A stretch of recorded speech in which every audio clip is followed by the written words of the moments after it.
Olá pessoal, é um prazer estar com vocês aqui mais uma vez. Este é o segundo vídeo que eu estou gravando desde que comecei a minha viagem. Eu e Karina saímos ontem de Recife, chegamos hoje a Barcelona. Estamos num lugar muito aconchegante aqui num bairro próximo ao centrão de Barcelona, 17 minutos daqui para lá, mas muito bucólico, aconchegante, chamado El Prat de Llobregat. E aqui eu estou gravando para vocês este primeiro vídeo. Ao longo desta semana a gente vai caminhar, conhecer os lugares pitorescos da cidade, viajar também para algumas cidades mais próximas, enfim, é aproveitar essas férias, esta oportunidade para conhecer.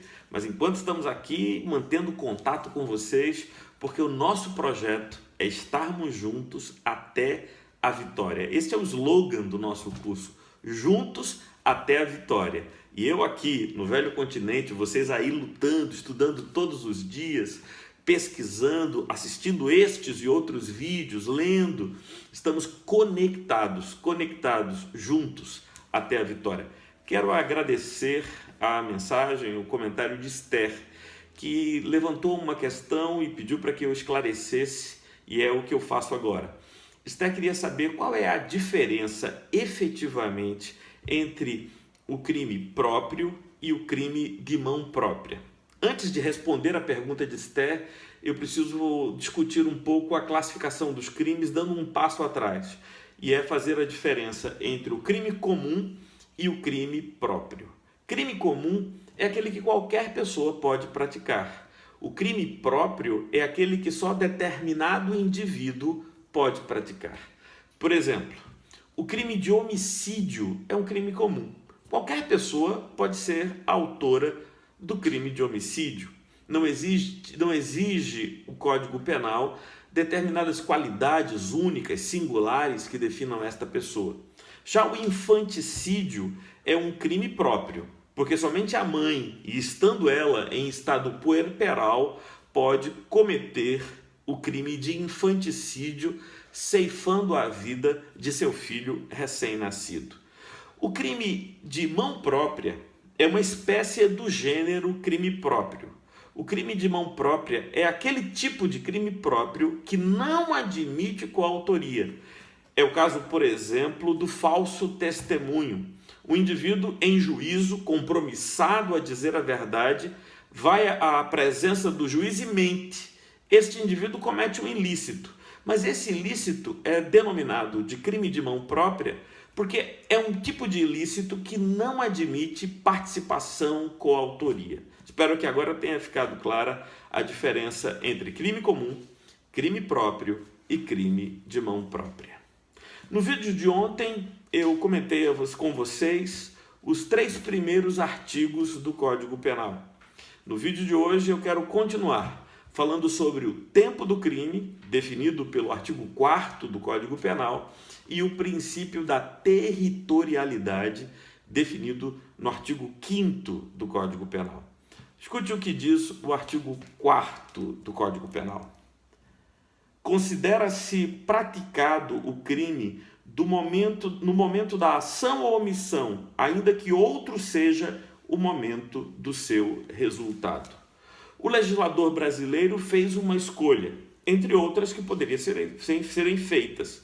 Por exemplo, ele poderia ter admitido a teoria do resultado, pela qual se considera praticado o crime no momento em que se consuma o resultado pretendido pelo agente. Mas ele escolheu a teoria da atividade.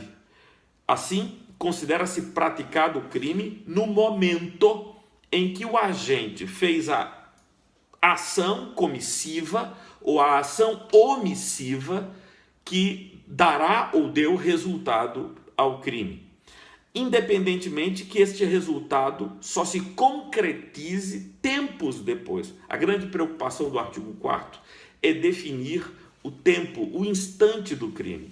E esse instante é extremamente importante por 2 razões. Primeiro, porque quando nós definimos o tempo do crime, nós definimos também qual a lei que incidirá sobre o acontecimento, sobre o fato. Imagine, por exemplo, que nós não pudéssemos precisar com clareza e exatidão o tempo do crime e houvesse uma mudança legislativa. Bem, havendo uma mudança legislativa, a teoria da atividade nos ensina que deve incidir sobre a conduta do agente a norma penal em vigor no momento do crime. E por momento do crime, segundo o artigo 4º, considera-se aquele instante em que foi praticada a ação ou omissão que deu resultado, que deu causa ao crime. Comentando o artigo 4º, surge a oportunidade de fazer algumas observações que julgo serem importantes. Os crimes podem ser comissivos, omissivos próprios e omissivos impróprios ou comissivos por omissão. Deixa eu explicar isso, não há por que se angustiar, parecem muitas palavras, mas não há nada complicado aqui. O que é o crime comissivo? Crime comissivo é aquele praticado através de uma ação positiva, de algo que se faz. Por exemplo, subtrair para si ou para outra em coisa alheia móvel, matar alguém, constranger alguém mediante violência ou grave ameaça para manter com ela relação sexual, conjunção carnal ou praticar qualquer outro ato libidinoso. Todas estas formas descritas pela legislação penal, pelo Código Penal, apontam para crimes comissivos, crimes praticados por ações positivas. Mas há também tipos penais que descrevem ações negativas, os crimes omissivos próprios, como é, por exemplo, a omissão de socorro, que consiste em deixar de socorrer alguém que passa por um momento de perigo, a vida está efetivamente ameaçada, ou o crime praticado pelo médico que, atendendo a um indivíduo com uma moléstia infecto-contagiosa, deixa de comunicar ao Ministério da Saúde, ao órgão competente da saúde pública, informando a ocorrência e a identidade de seu paciente. Vejam, nestes tipos penais, que vão ser definidos como crimes omissivos próprios, a conduta descrita é uma conduta negativa, e essa conduta negativa, via de regra, se manifesta pela expressão deixar de. Ora, se é deixar de, é uma conduta negativa, é deixar de fazer algo que a lei impõe que deva ser feito. A questão mais difícil não é compreender o crime comissivo, nem compreender o crime omissivo próprio. Às vezes a maior dificuldade é compreender o crime comissivo por omissão, também chamado de crime omissivo impróprio. Essas duas expressões devem ser entendidas por você como expressões sinônimas: crimes omissivos impróprios ou comissivos por omissão. Martorelli, quando é que esses crimes acontecem? Acontecem quando um determinado agente pratica um crime e outro que tem o dever de impedir que aquele resultado se dê, deixa de agir. E este deixando de agir envolve-se como coautor daquele primeiro que pratica o crime. Vamos imaginar uma situação em que uma mãe, sabendo que a sua filha está sendo violentada por alguém, não impede que esta prática continue. Veja bem, a mãe tem o dever legal de zelar pela integridade física e psicológica da filha. Se ela sabe que o crime de estupro está acontecendo e ela nada faz para impedir que isso aconteça, ela aparece aqui pela prática do crime omissivo impróprio ou comissivo por omissão, e ela responderá pela prática de estupro, como efetivamente o autor está fazendo. Ora, teremos alguém cometendo um crime, o indivíduo que violenta efetivamente a filha, no exemplo que eu contei, um crime comissivo, o crime de estupro, e aqui teremos uma segunda figura que cometerá o mesmo crime, o crime de estupro, mas agora na forma comissiva por omissão ou omissivo impróprio. Espero que estas diferenças tenham ficado claras para você. E volto a frisar o que diz o artigo 4º. o momento do crime é o momento da ação ou o momento da omissão. Este é o instante e este, portanto, deve ser o momento considerado na hora de fixar qual a lei penal incidirá sobre o autor destas condutas. Ainda pensando no artigo 4º, eu acho importante nós colocarmos dois aspectos que às vezes ficam na dúvida, levantam questões para o estudante. O que é que acontece com o crime permanente? Qual é o momento do crime que ocorre quando, por exemplo, se dá um cárcere privado, sequestro? O sequestro é um crime permanente, ou seja, ele começa num determinado momento, mas ele continua sendo praticado até o instante em que o indivíduo é libertado, resgatado, enfim, acaba o cárcere privado ou sequestro.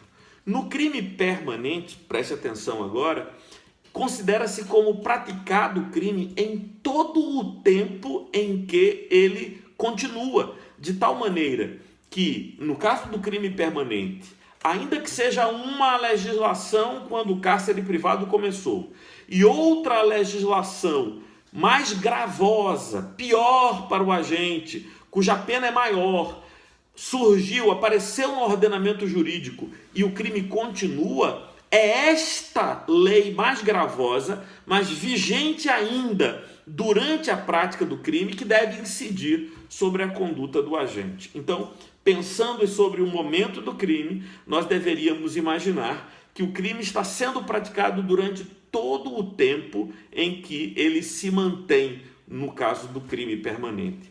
A mesma coisa deve ser dito acerca do crime continuado.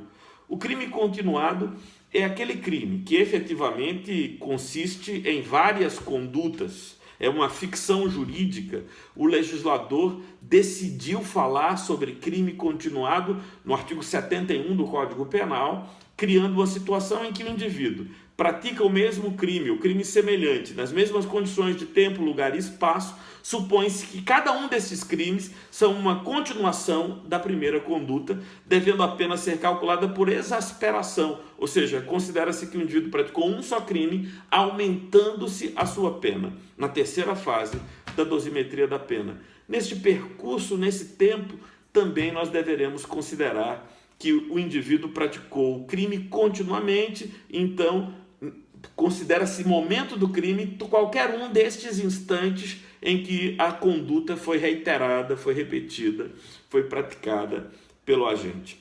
Finalmente, eu quero chegar ao artigo 5º do Código Penal, que fala sobre o princípio da territorialidade.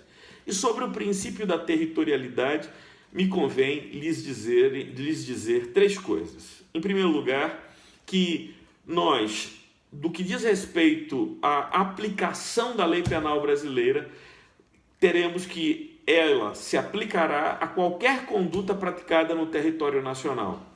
Território nacional é toda a área do Brasil, toda a região do Brasil, inclusive rios, lagos que passem por dentro do Brasil.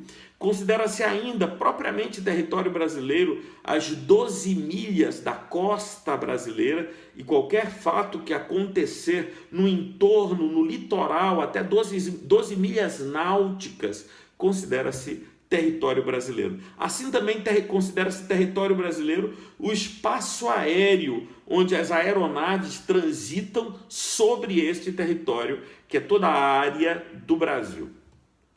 Mas também é considerado território nacional, por equiparação, mais uma ficção, considera-se território nacional as aeronaves e embarcações do governo brasileiro ou a serviço do governo brasileiro, onde quer que se encontrem. Assim, se uma aeronave brasileira do governo brasileiro ou a serviço do governo brasileiro está no aeroporto aqui de Barcelona e um crime acontecer dentro desta aeronave, vai se considerar como um fato ocorrido em território brasileiro e ali se aplicará a lei penal brasileira. É uma ficção, é uma forma de comparar o território nacional ao interior das embarcações e aeronaves do governo brasileiro e também a serviço do governo brasileiro, onde quer que estes se encontrem.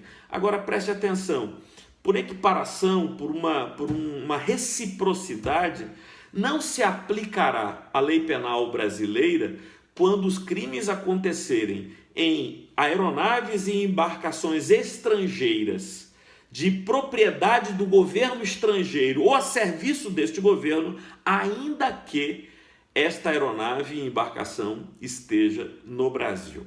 Então nós temos a ideia do território, que é toda aquela região continental do Brasil, incluindo seus lagos, rios, incluindo toda a costa brasileira, até 12 milhas náuticas. Para questões alfandegárias, isso chega a 24 milhas, e para a questão de exploração econômica, chega a 200 milhas náuticas.